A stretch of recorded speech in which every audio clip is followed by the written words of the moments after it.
That's Brian Thompson right there, the CEO of UnitedHealth. He was shot and killed while outside the Hilton Hotel.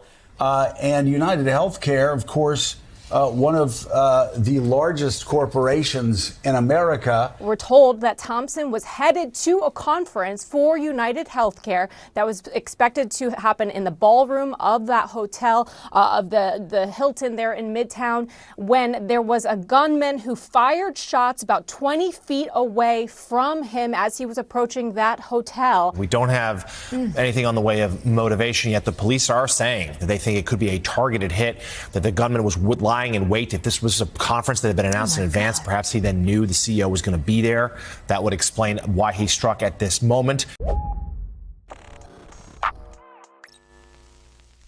As you saw, there's no clear indication yet as to what the motive was for Thompson's assassin, and there still isn't at the time that I record this video.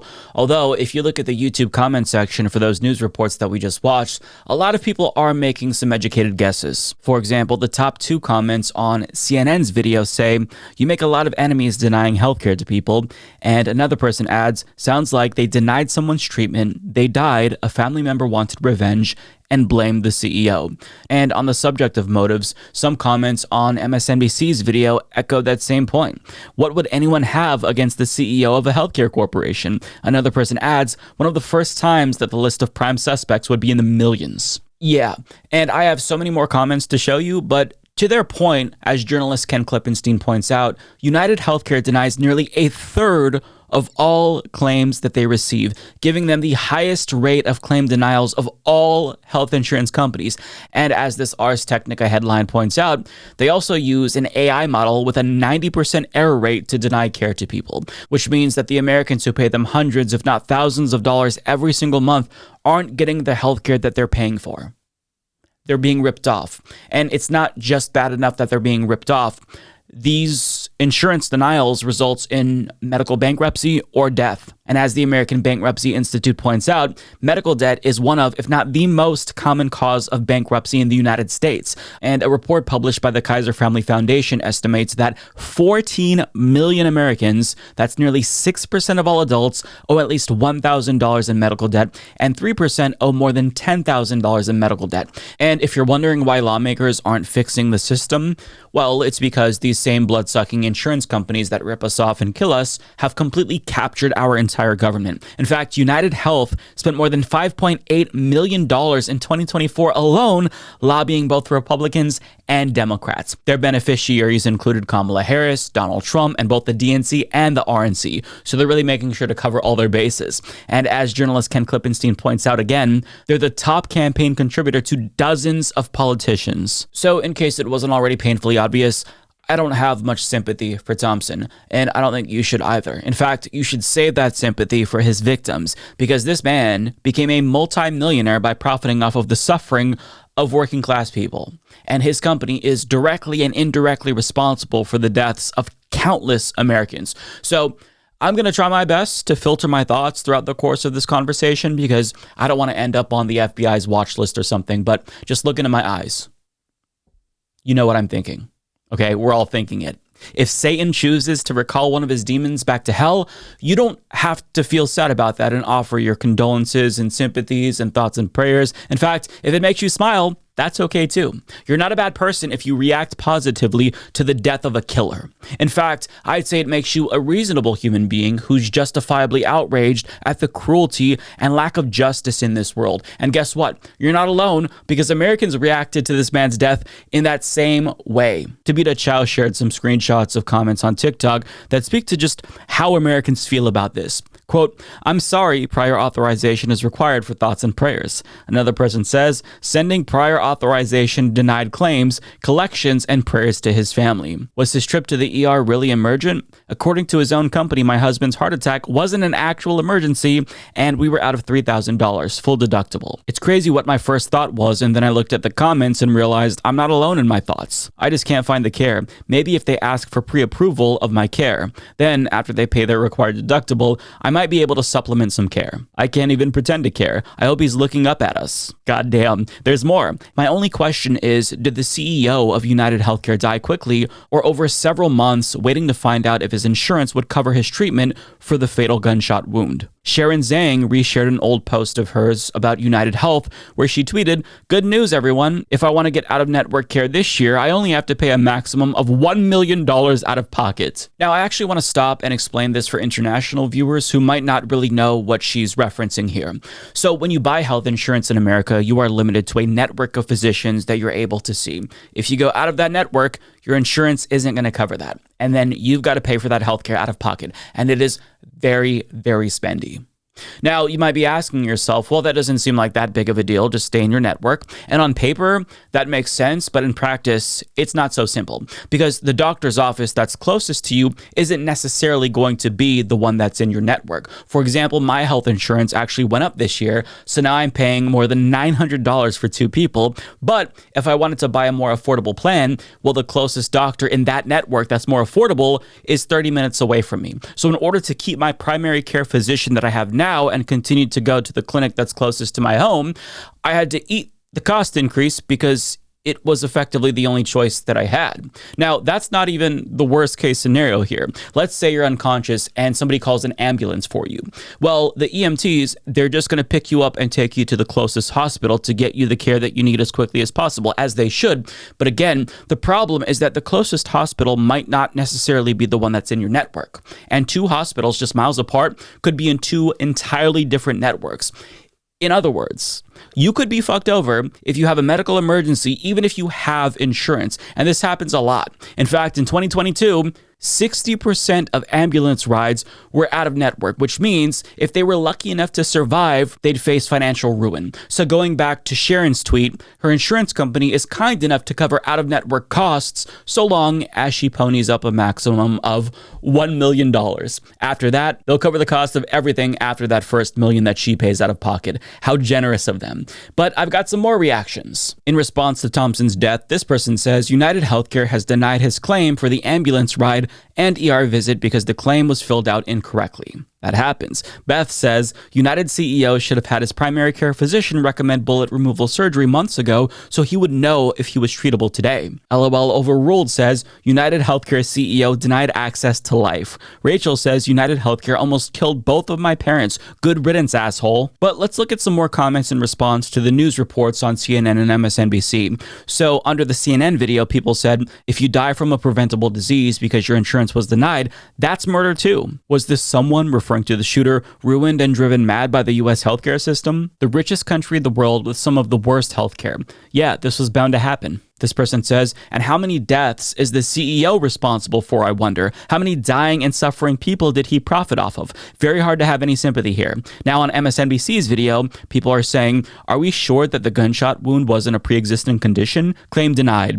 And finally, I wonder what he did to that man. I wonder what he and his company did to that man and his friends and family. And just so we're clear, this same sentiment was shared far and wide. Look in the comment section of any video and you'll see zero sympathy from Americans.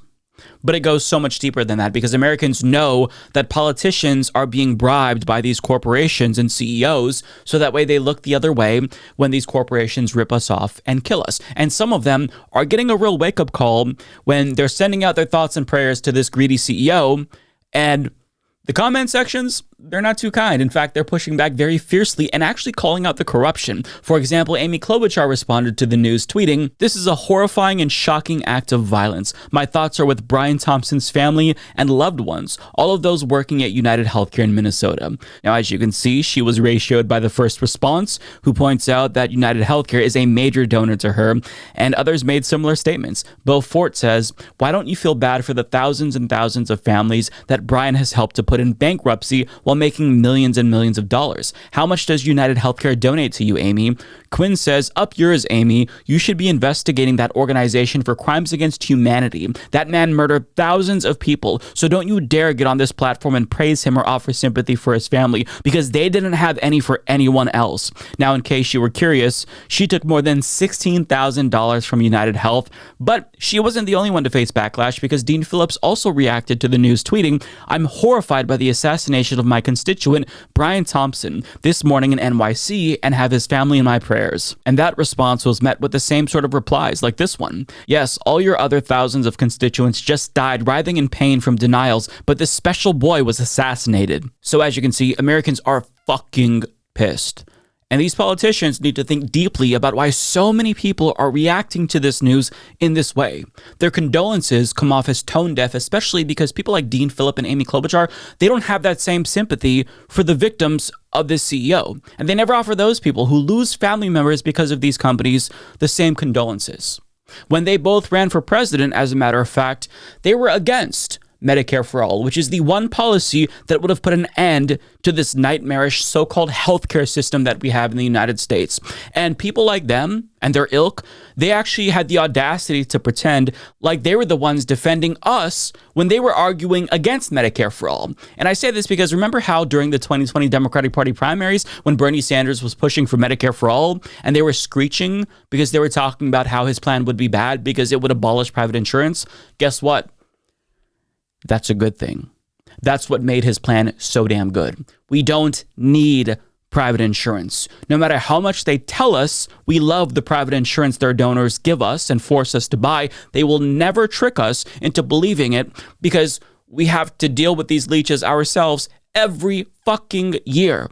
So you can't convince us that we like something we hate with a burning fucking passion. It feels like gaslighting. Now, there's one solution and one solution only. It's called Medicare for all. Say it with me, Medicare for all. It would offer comprehensive care to every single American, regardless of their income or location, and it would be free at the point of service. Would our taxes go up in order to fund this system? Yes, but that still means a net gain in money for us since we'd no longer have to pay what is effectively a private tax to these insurance companies. It would reduce overall healthcare spending, and it would drastically improve healthcare outcomes. But don't take it from me. Jason Lemon of Newsweek explains, an analysis conducted by researchers at Yale University, the University of Florida, and the University of Maryland found that transitioning the United States to a single-payer healthcare system would actually save an estimated $450 billion each year, with the average American family seeing about $2,400 in annual savings. The research, which was published in the medical journal The Lancet, also found that Medicare for all would prevent about 68,000 unnecessary deaths each year. Quote, our study is actually conservative because it doesn't factor in the lives saved among underinsured Americans, which includes anyone who nominally has insurance but has postponed or foregone care because they couldn't afford the copays and deductibles, says Allison Galvani, an author of the study and researcher at the Center for Infectious Disease Modeling and Analysis at the Yale School of Public Health, told Newsweek. That right there is the solution. It is staring us right in the face. But every time we start to have a serious conversation about healthcare reform in this country, corrupt politicians swoop in and they crush that momentum at the behest of the health insurance industry, their donors like this individual. During the 2020 primary, when support for Medicare for all reached new highs and healthcare became the number one concern for many Americans, well, health industry executives bet big on Biden in its war against Medicare for all, and that bet paid off. The conversation about Medicare for all was tabled once again, but to satiate our hunger for reform, Biden said that he supported a public option. But of course, once he was elected, we never heard about it again. So to go back to the assassination of Thompson, again, at the time that I record this, we don't know specifically why it happened. It could have been a scorned lover. But if the reaction to this news isn't a wake-up call for every politician in America, I don't know what will be. Because Americans are not happy right now. And a revolutionary fervor is clearly bubbling up in this country more and more as people begin to realize that the system is failing them. And healthcare is just the tip of the iceberg. But if politicians don't adjust to this reality and they continue to let billionaires and multinational corporations buy their complacency and complicity with our suffering, I wouldn't be surprised if actual pitchfork mobs start to materialize again. Because people have had enough. They're sick of it. And if this country refuses to do the one thing that literally every other comparable OECD nation already does, which is just care for the sick, Americans are going to continue to see how illegitimate our system is. And to be clear, our system is illegitimate. but we have to name that. It isn't broken. It's working as intended. It's called capitalism. And if that makes you feel uncomfortable, I think that you need to explore why that is. We've all been brainwashed into this system, and we've been told we shouldn't question it. But we should. People, they're not the priority in the system. Profits are. And unless Americans wake up and reject our capitalist system of exploitation, we're all only further enabling our own suffering if we continue to defend this system and support it. But Americans are starting to wake up, and I think that their responses to this news story is definitely evidence of that.